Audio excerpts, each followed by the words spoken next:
सुमित भाई, इंडिया में पता चला है कि 25 मुल्कों के इंटेलिजेंस चीफ्स आए हुए थे। ये चाइना को आप क्या डरा रहे हैं? चाइना को क्या पैगाम देना चाहते हैं? तो अब देखिए, चाइना को मैसेज साफ है कि इंडिया का डिप्लोमेटिक क्लाउड बढ़ा। इंडिया इस पहले ऐसे बातें नहीं करती थी ना। India is saying very clearly कि we have a global stature, we want to be a global power.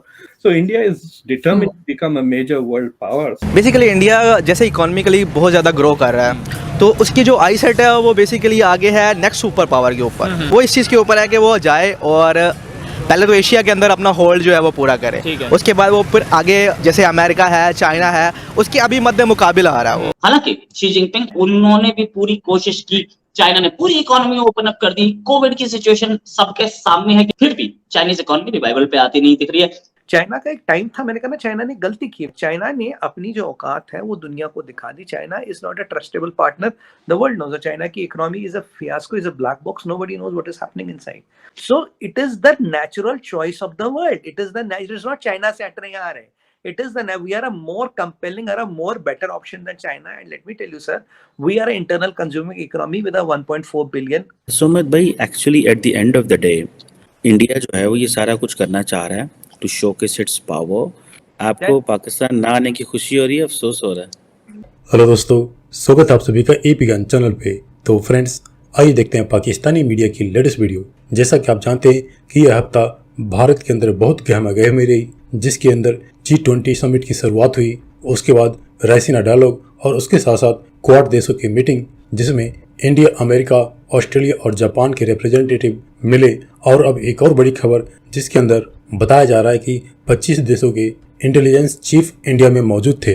यानी इंडिया के अंदर वर्ल्ड लेवल पे इतने सारे प्रोग्राम्स, इवेंट्स और मीटिंग्स को देख करके पाकिस्तानी मीडिया घबराया हुआ है कि जिस तरह से इंडिया का राइज हो रहा है, इंडिया का वर्ल्ड के अंदर एक नई पहचान मिल रही है, तो वहीं पे पाकिस्तान का जो पहले एक आतंकी देश के रूप में दुनिया के अंदर मशहूर हुआ और उसके बाद अब भिखारी के रूप में दुनिया के अंदर मशहूर हो रहा है, जिसमें अब जहां भी पाकिस्तान के लीडर कहीं दूसरे देश में जाते हैं तो वह देश यह सोच के घबराने लगता है कि कहीं ये पाकिस्तानी लीडर हमसे भीख न मांग ले, हमसे पैसा न मांग ले। तो इंडिया और पाकिस्तान की यह स्थिति देख करके पाकिस्तानी मीडिया काफ़ी शॉक में है। तो दोस्तों, आइए इस वीडियो को देखते हैं।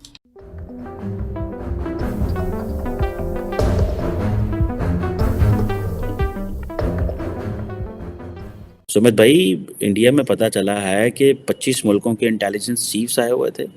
ये चाइना को आप क्या डरा रहे हैं? चाइना को क्या पैगाम देना चाहते हैं?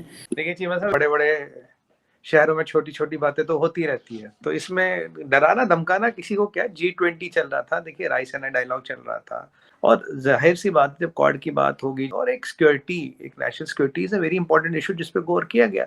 तो इंटेलिजेंस चीफों का आना, एक दूसरे से सीखना है, बेस्ट प्रैक्टिसेस क्या है। इनफैक्ट G20 में अगर आपको याद होगा, we have also offered a lot of our intelligence to G20 countries to use. मतलब ऐसा कोई चोरी छुपे कोई काम नहीं हो रहा। हमने अपने यूपीआई की बात की है, आधार की बात की, इवन बिल गेट्स का स्टेटमेंट भी था कि UPI plus Aadhaar is deadly combination. तो जो भी हमारे पास चीजें थे, हमने बोला भाई आप हमसे यूज कीजिए, टेररिज्म को कैसे कंट्रोल किया जाए। टेररिज्म की जो फंडिंग है वो उससे भी बड़ा थ्रेट है, मनी लॉन्ड्रिंग की प्रॉब्लम्स आ रही है। और आपकी बार दो चीजें इंपॉर्टेंट हुई। आपकी बार टेररिज्म और नार्को टेररिज्म को अलग अलग किया गया है। तो इस चीज के बारे में बात हुई। तो इन चीफों का आना, इनको अवगत कराना, इनका पॉइंट ऑफ व्यू जानना, इनको ये समझना जरूरी है। और रायसीना में करीब 40 से 50 फाइनेंस मिनिस्टर्स आए। ये और Raisina is become the 5th largest platform in the world. मतलब मोदी जी आए थे तो 2016-17 में शुरू हुआ था। आज हम मतलब अगर मैं देखूं 100 कंट्रियों से ज्यादा की पार्टिसिपेशन थी रायसीना डायलॉग्स में। तो लगभग चीमा साहब आधी दुनिया अभी दिल्ली में थी। तो ये भी एक चीज है जो मतलब दोनों साइड पहलू के बताने की। आपको पाकिस्तान ना आने की खुशी हो रही है, अफसोस हो रहा है? नहीं, मैं तो बस फैक्ट बता रहा हूँ। अब खुशी अफसोस के ये फैक्ट तो न मेरे खुश हो के आएंगे, न मेरे अफसोस से कुछ बदलेंगे। मैं तो फैक्ट बता रहा हूँ ना। तो अब देखिए, चाइना को मैसेज साफ है कि इंडिया का डिप्लोमेटिक क्लाउड बढ़ा। अगर आज आप, अभी मैं देख रहा था, एक एक्स सेक्रेटरी ऑफ स्टेट है यूएस के, उन्होंने कहा जितना इंडिया स्ट्रांग हो उतना दुनिया में पीस होगी। तो मतलब चीजें ये है, इंडिया का बढ़ना दुनिया के लिए अच्छी चीज है। अब तो ये चीजें लोग मानने लगे हैं कि भाई अगर जितना इंडिया बढ़ेगा उतना वर्ल्ड में पीस बढ़ेगी। We are also showing our good intention of bringing good things and good initiatives to the table, which the world is appreciating now. Sumit भाई, actually at the end of the day India जो है वो ये सारा कुछ करना चाह रहा है to showcase its power. That is all because of Indo Pacific की वजह से तब्दीलियां आ रही हैं। और दैट इज प्राइमरली जो लार्जर रीजन है वो चाइना है। चाइना का एक टाइम था, मैंने कहा ना, चाइना ने गलती की। चाइना ने अपनी जो औकात है वो दुनिया को दिखा दी। China is not a trustable partner, the world knows. China की economy is a fiasco, is a black box, nobody knows what is happening inside. तो इसीलिए it's not China centric because China से हटना इंडिया में आना, no, India is the player. और India में देखिए चीमा साहब, आपको एक चीज बताऊं, आपको एक डाटा देता हूँ। $982 बिलियन का एफडीआई यहाँ आया। आपको पता we are the biggest consumers of data in the world. आपको पता we are the second biggest road network in the world. We are the second biggest exporter of smartphones. We are the second biggest manufacturing capital of the world. It's not Germany, it's India now. Do you know our demographic dividend is going to be up to 2070? So there is no comparison with the China. So it is the natural choice of the world. It is not China से हट रहे आ रहे। It is we are a more compelling or a more better option than China. And let me tell you, sir, we are an internal consuming economy with a 1.4 billion. So we are a very huge market in itself. Payment 7 trillion market, retail 5 trillion market. India China Pakistan को छोड़कर भी India has made it very clear in the last दो साल से, आप कह सकते हैं, जो नरेंद्र मोदी का जो सेकंड टर्म है 2019 में, पहले साल तो वो डोमेस्टिक इश्यूज पे फोकस कर रहे थे, बट कोविड के बाद से India has been focusing on really, मतलब अपनी इंटरनेशनल स्टैचर को बढ़ाने के लिए। कल एक राइसीना डायलॉग में जयशंकर साहब ने एक इंटरेस्टिंग बात कही कि इंडिया इज विद देम और अगेंस्ट देम। ये बातें क्यों करें? मतलब इट्स अज्यूम्स के these parties are the centre of the world, हम इनके साथ हैं या उनके साथ हैं। मेरी नजर में तो I am the centre of the world. ये कह रहे हैं ना, I stand for my self, I am not for the West या फॉर रशिया।